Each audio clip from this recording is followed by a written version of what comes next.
Welcome to Holy Heartbeats. My name is Nathan, and I narrate Christ-centered testimonies from all over the world.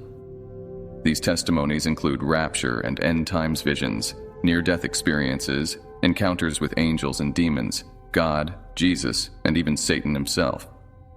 Please consider subscribing to my channel if you are fond of listening to these types of stories, and let me know what you think about these testimonies in the comments section below.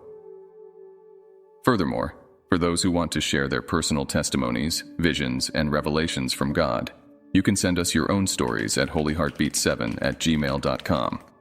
I will be very honored to read your testimony, which may inspire, edify, and encourage a lot of people in their personal journey of faith with the Lord Jesus Christ.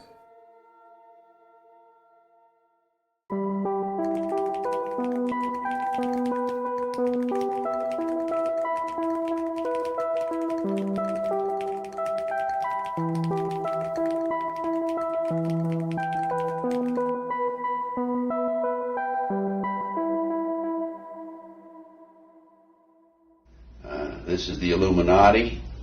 The Illuminati wants to rule the world, and they're doing a pretty good job of it. They've infiltrated virtually every level of society, and including the prosecutors' offices, the judgeships, industry, politics, Washington, D.C., the White House, and it's very serious. It's very serious. I'm afraid that it's so serious that we may have already lost our country. Let's go back to 1776, May the 1st. Adam Weishaupt was commissioned by the Rothschild family to set up the goals to control and take over the world with a one-world government. Adam Weishaupt came up with 25 goals. Among these goals were control the press, corrupt the youth through sex and drugs, elect our own people meaning the Illuminati, to key positions in all levels of the government, city, county, state, and federal. And it goes on. The final goal was to take over the world, the one world government.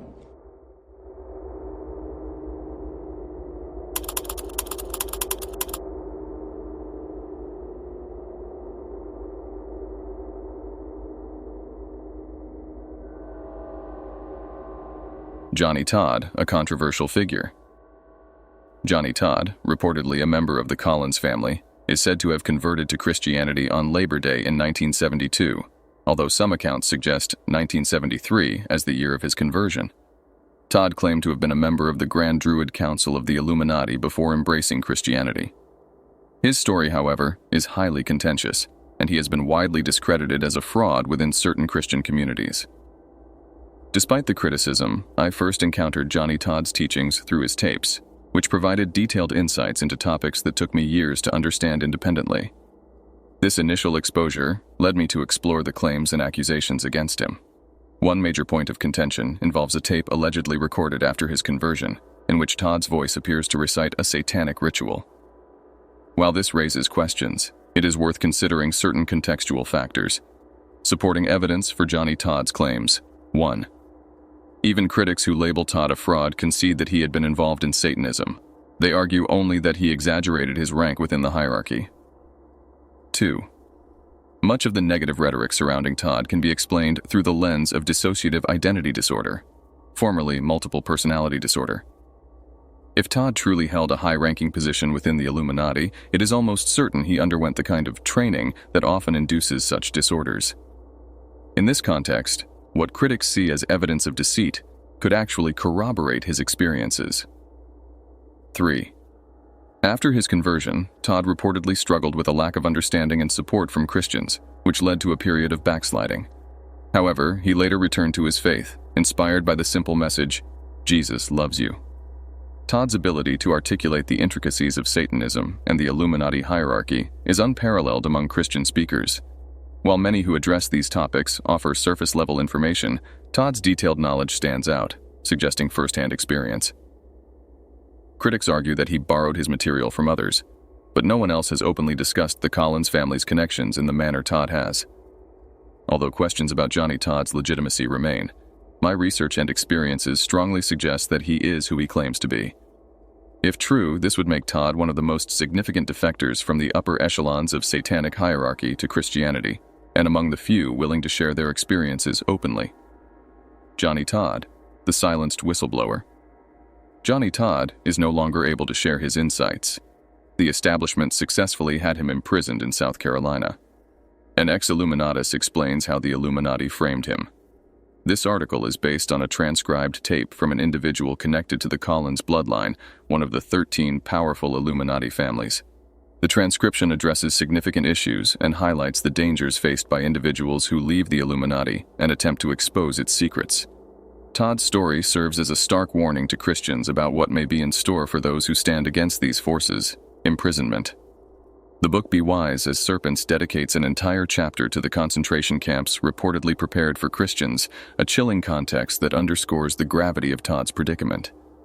Some of my associates firmly believe Johnny Todd was genuinely part of the Illuminati, while others remain skeptical. An organized campaign to discredit him, spearheaded by the Illuminati and their infiltrators within Christian circles, has created significant doubt about his claims. Having reviewed both sides and listened to Todd speak extensively, I am convinced of his authenticity.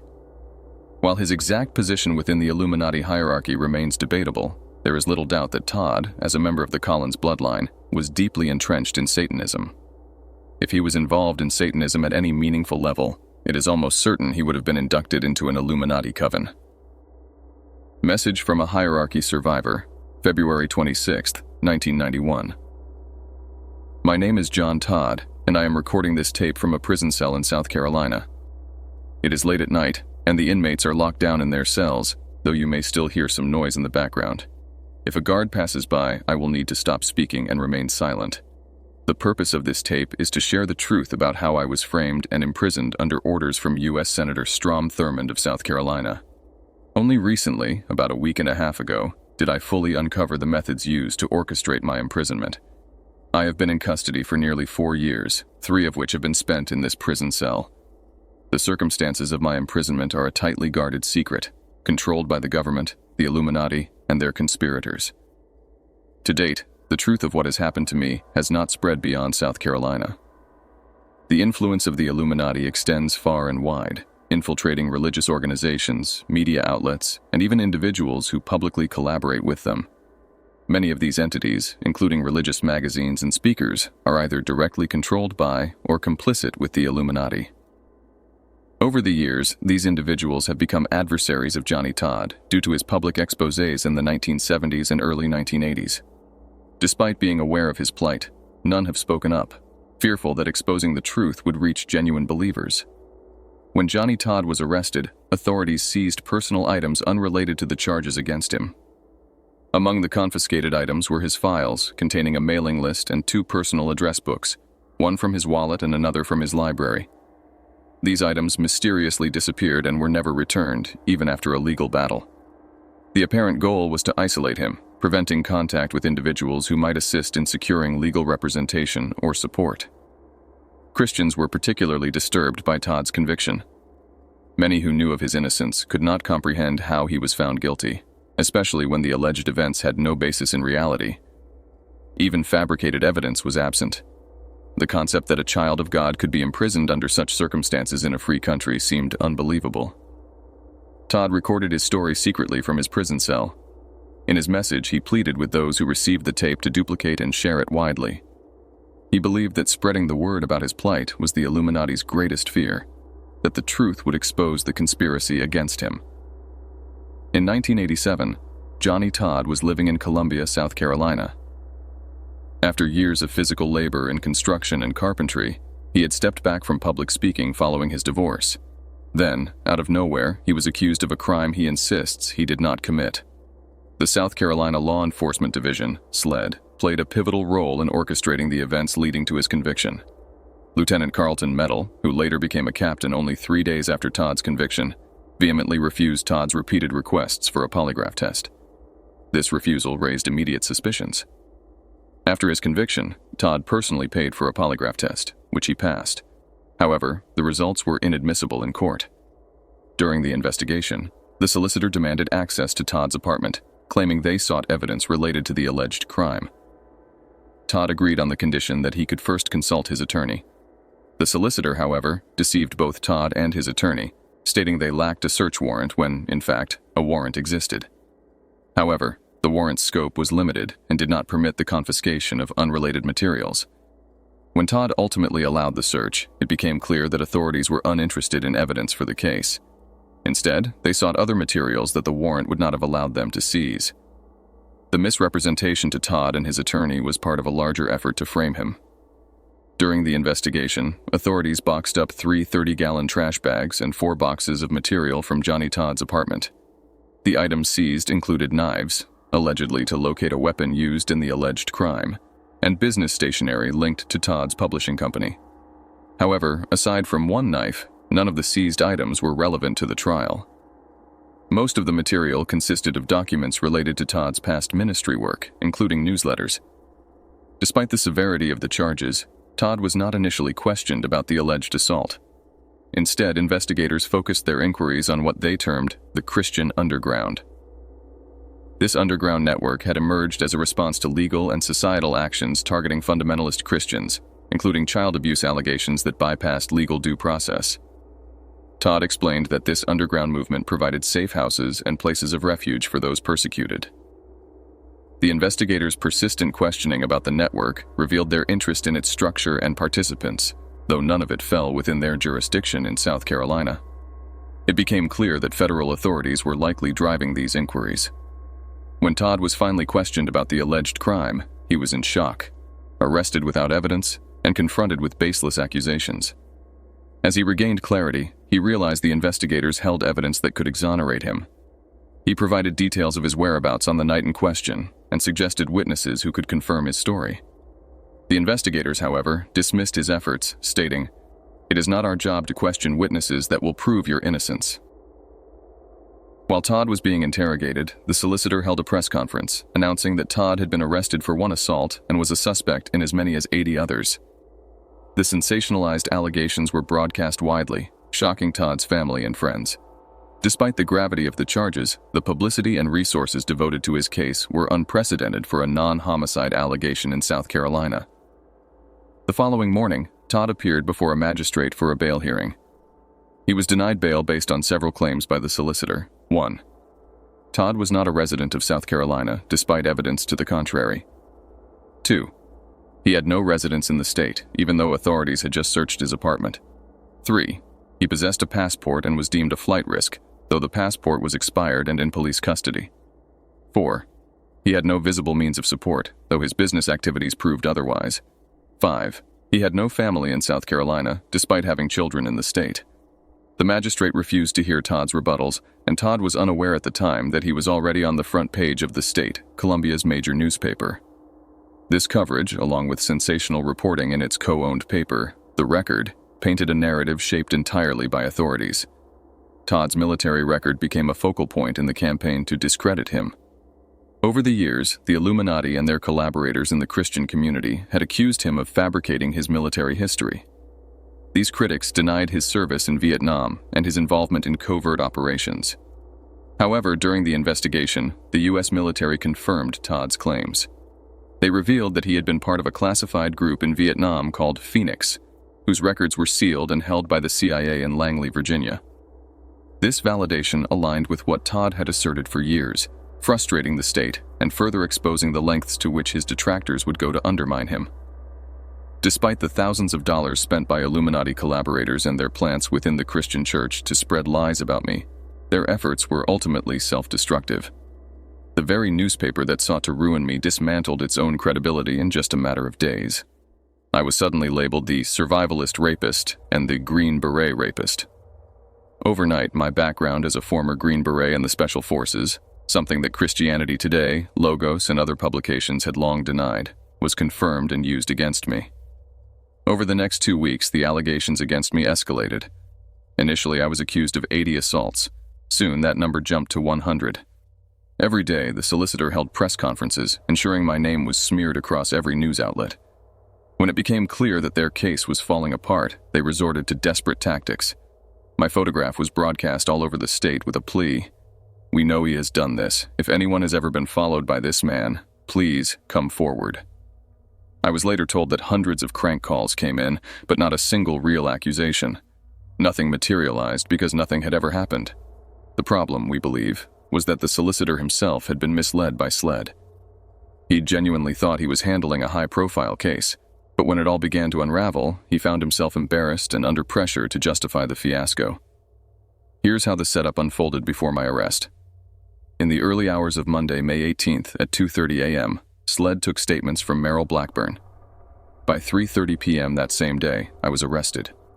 Shortly after, a close friend of Strom Thurmond, a powerful politician with personal ties to one of the women involved in the case, arrived at SLED headquarters.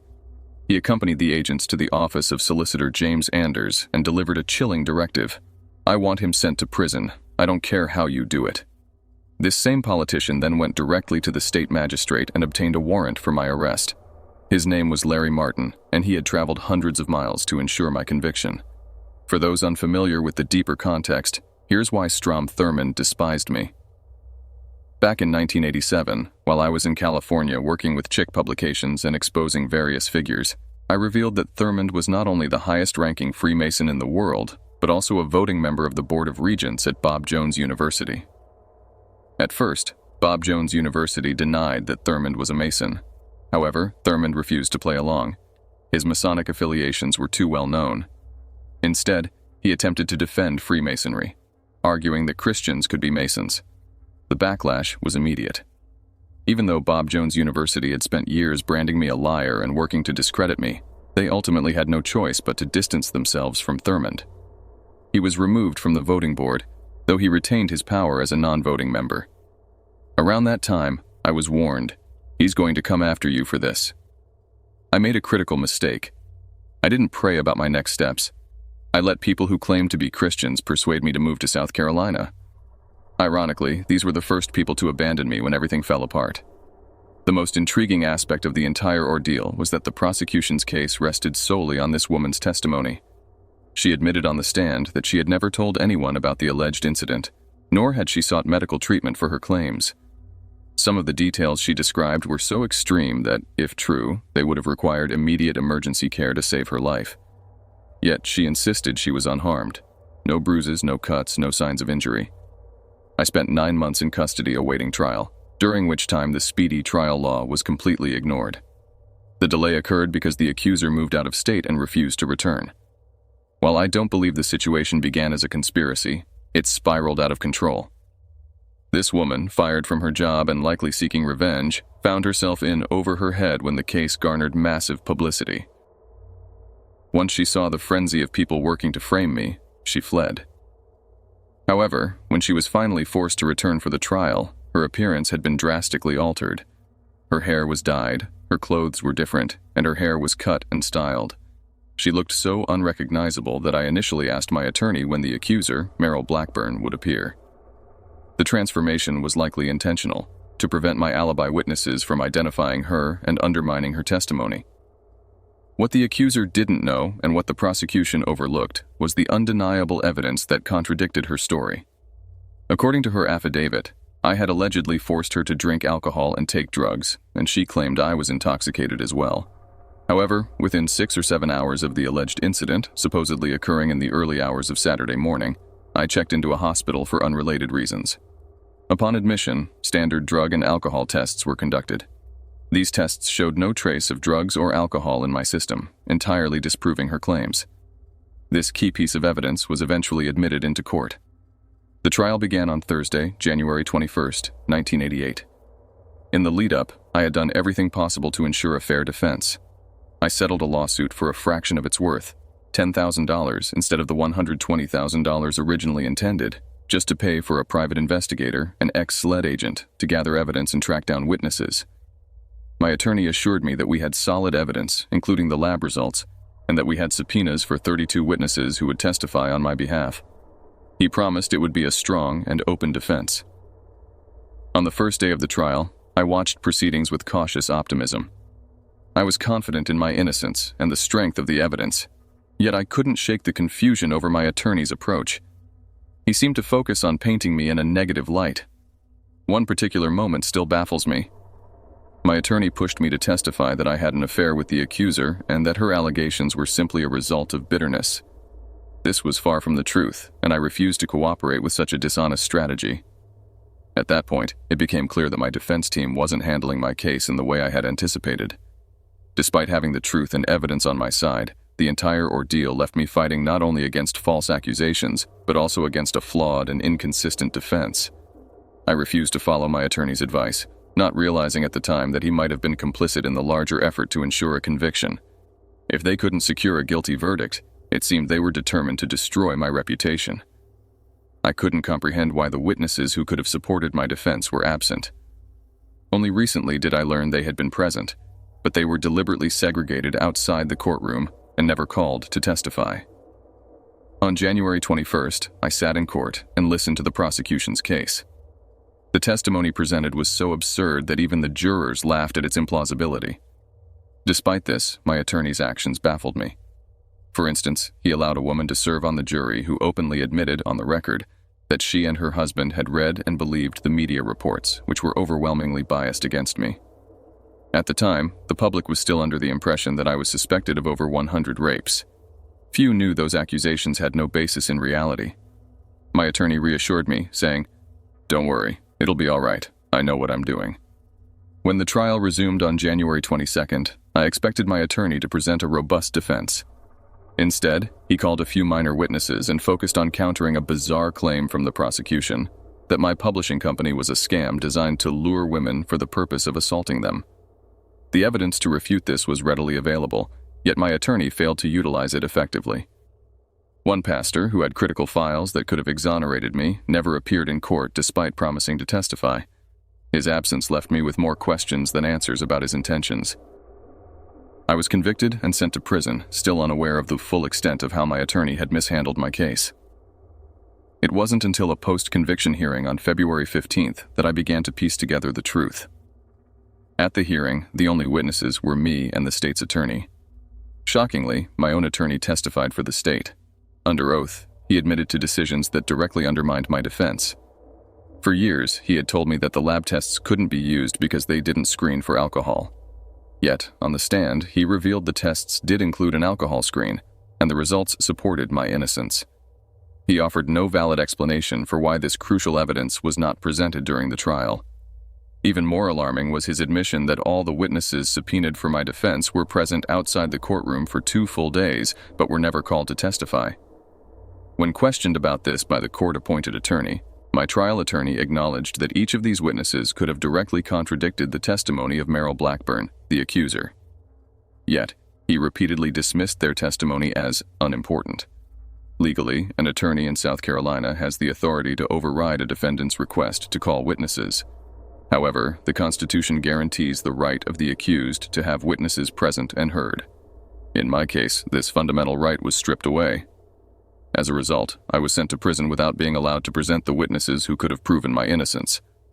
My trial was not just a miscarriage of justice, it was an outright denial of my constitutional rights. We left the post-conviction hearing on February 15th, fully aware that the outcome had been predetermined. The hearing was rigged from the start. One of the most critical aspects of my defense, why my attorney had sabotaged the case, was not allowed to be addressed. The judge abruptly cut off any attempt to testify on this matter, effectively dismantling my defense. Once again, I was denied a fair trial. The judge stated he would deliver a decision within 30 days, but we already knew the outcome. The process was just a formality, and any hope for justice in the state courts was futile.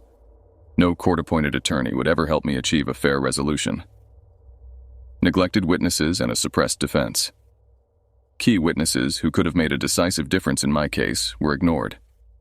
My attorney refused to subpoena Reverend Randall, despite knowing the significance of his testimony.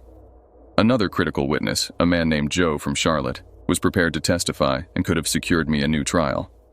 Joe was ready to confirm that I had called him from jail after the first day of the trial, asking him to testify the following day.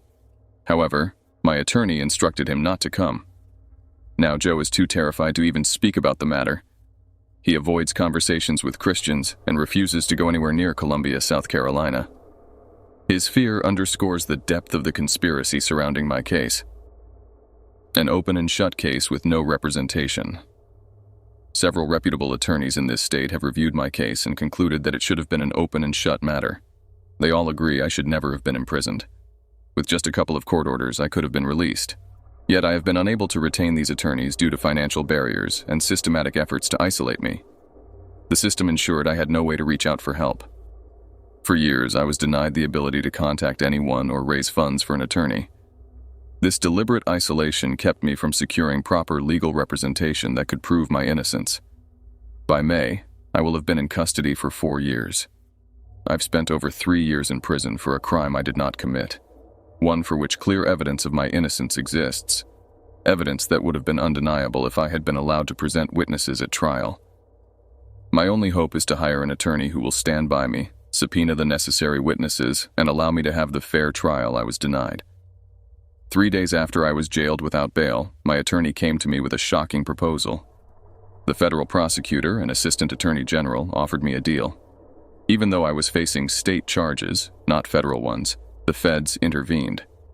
They promised me freedom if I disclosed the identities and locations of Christians in hiding and exposed those involved in underground activities.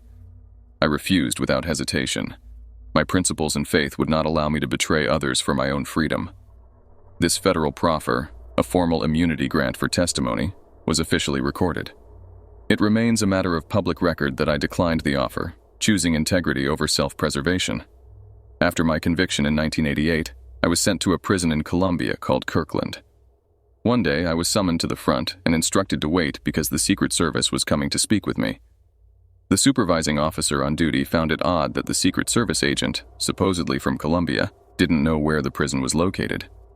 She even remarked sarcastically, "Boy, they're hiring dumb people today," as she gave him directions. When the agent arrived, he inadvertently revealed that he was not local, but a member of President Reagan's bodyguard staff from Washington, D.C. He mentioned he was leaving for Moscow in a few days to prepare for Reagan's upcoming trip. The question lingered. What was someone from Reagan's team doing here? His inquiries centered around the same information as before. Why was the Secret Service involved in my case? After that encounter, I was left alone for a while, but in the winter of 1990, the FBI came calling. By that time, I had been moved to a different prison, my third relocation. Late one night, after everyone was locked down, I was escorted from my cell to meet 2 FBI agents. They asked if I was willing to talk to make a deal. I declined. They pressed, saying all my troubles could disappear, but again, I refused. The FBI returned 3 more times, each visit ending the same way. Eventually, they stopped coming. However, now that my post-conviction hearing has been denied, I suspect they'll return with another proposal. My answer will remain the same. No. Isn't it astonishing? I was convicted of a state charge, yet the federal government was deeply involved. Why would the feds take such an interest in my case and offer to clear my record entirely? Their price was information on Christians, many of whom were wanted for minor infractions, misdemeanor warrants, child custody disputes, or defying court orders. Some were educators in Christian schools, pursued simply for teaching children in ways the state opposed. The federal authorities were even willing to let me go in exchange for details about these individuals and their supporters. Think about that. This level of federal involvement in a supposedly state-level case is not just unusual, it's revealing. Brothers and sisters, it's time to wake up. I was sent to prison without a fair trial, and the same could happen to you. The media is controlled, and they can shape public perception however they please. Governments, police forces, and legal systems can be manipulated. The rights we believe protect us can be stripped away with alarming ease. For over 12 years, I have warned that the U.S. government aims to activate Operation Garden Plot and its sub-Operation Cable Splice, plans for martial law and total military control over all police forces and governmental systems. The strategy involves fostering fear, convincing the populace to demand action, and willingly surrendering constitutional rights for the illusion of safety. We've already seen how people are willing to forfeit their rights to combat drug wars and gang violence. The same is true when terrorism strikes. The public becomes desperate for protection and accepts the erosion of freedoms without question. The Illuminati, for decades, has sought to provoke Arab nations into acts of terrorism on American soil to justify this agenda. They believed Lebanon could be the spark, But the ultimate goal is widespread chaos here in the U.S. Our nation is particularly vulnerable because we are unprepared and complacent, thinking it could never happen to us. The plan to provoke Gaddafi into retaliation ultimately failed. They believed his response would spark widespread terrorism, but he couldn't strike back. Now our country finds itself entangled in conflicts seemingly designed to invite acts of terrorism onto our soil. The media amplifies every potential threat, fueling the cycle of fear and compliance. I'll leave you with this. Soon, the dangers I face may become your reality. I am asking for your help. In the name of our Lord Jesus Christ, I declare my innocence. I make this statement before God and before you, my brothers and sisters in Christ. Is it any surprise that someone like me, who caused such disruption to their plans, would be framed and sent to prison? I warned everyone this would happen 2 years before it did. What pains me most is the lack of support from those who knew the truth but were too afraid to stand with me. Fear silenced them, and now I stand alone. I desperately need your help. Copies of this message need to be made and distributed widely. I need financial support to hire attorneys who won't be swayed or collaborate against me. I could have been free 3 years ago, or perhaps never sent to prison at all, had I received the help I needed. But here I am, left to fight for justice on my own. I have never been good at asking for financial assistance, even when I was in ministry. I couldn't even bring myself to take offerings at church. But now, I must ask. There is a dear brother and sister in Christ, a hard-working couple, not ministers, who have stood by me through it all. They are willing to manage financial contributions on my behalf since I am severely restricted in prison. I can only receive a limited amount of mail and small postal money orders. If they see me receiving too much mail, they'll crack down even harder. This couple is willing to accept funds, deposit them into an account, and allocate them toward securing my release. I ask you whether you can give $5, $100, or more to help us raise the resources needed to free me. I have family, loved ones, and brothers and sisters in Christ who desperately need me to be out there for them. I am humbly asking for your help. If the Illuminati, Strom Thurmond, and others have invested so much effort into silencing me, there is a reason. I urge ministers who hear this message to share what is happening. Spread the word, make copies of this message, and help me amplify the truth. Time is running out. Right now, there is a conspiracy unfolding against me, and I hurried to record this message because of a grave threat. Years ago, a man in prison swore to kill me. I can't fathom why they would go to such lengths to orchestrate this, but they did. At the time, they knew the potential scandal that could erupt, so they separated us, sending us to different prisons. They placed a flag on our records, ensuring we could never be incarcerated at the same facility again. 9 months ago, when I began fighting for my freedom, filing lawsuits and doing everything I could without legal representation, they retaliated. To punish me, they attempted to transfer me to another prison, but they couldn't because that man was already there. They admitted the restriction and said their hands were tied. This man, serving a life sentence without parole for murder, has since stabbed multiple inmates, 4 in total, with 3 of those attacks occurring within the past few years. He has repeatedly sworn to kill me. Recently, he stabbed another inmate at a different institution. Shockingly, instead of charging him or placing him in solitary confinement as they had done previously, they dropped the charges and transferred him to my prison. When I learned he was here, I discovered he was being held in solitary, awaiting bed space in my unit. That would place him just a few cells away from me. I went to the authorities and voiced my concerns. But to my astonishment, the flags on our records, the safeguards meant to prevent us from being in the same prison, had disappeared. There was no longer any record of the restriction or of us being flagged as a threat to each other. They even went so far as to deny that we had ever been in the same prison before, despite the fact that the records clearly show we've been in 2 facilities together, housed in the same building just a few cells apart. When I confronted Captain Bird, head of security, I told him directly, "You did this. You arranged for the man who will kill me to be placed here. This is no accident."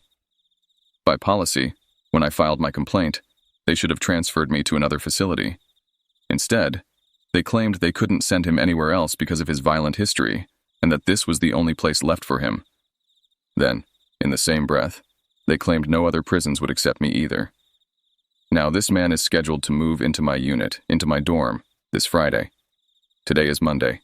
It is clear they are orchestrating my death. What will happen next? I place my fate in the hands of the Lord.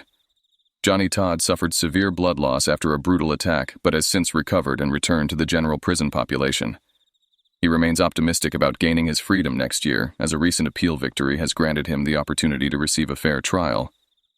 He urgently needs $800 this month to secure legal assistance and meet important deadlines for his case. Following the release of my September newsletter, an attack was carried out against Johnny. 2 inmates, reportedly paid to harm him, stabbed him in the back and continued the assault while he was on the ground, stabbing him 3 more times. Despite this, Johnny has shown remarkable resilience, recovering from his injuries and maintaining hope for justice.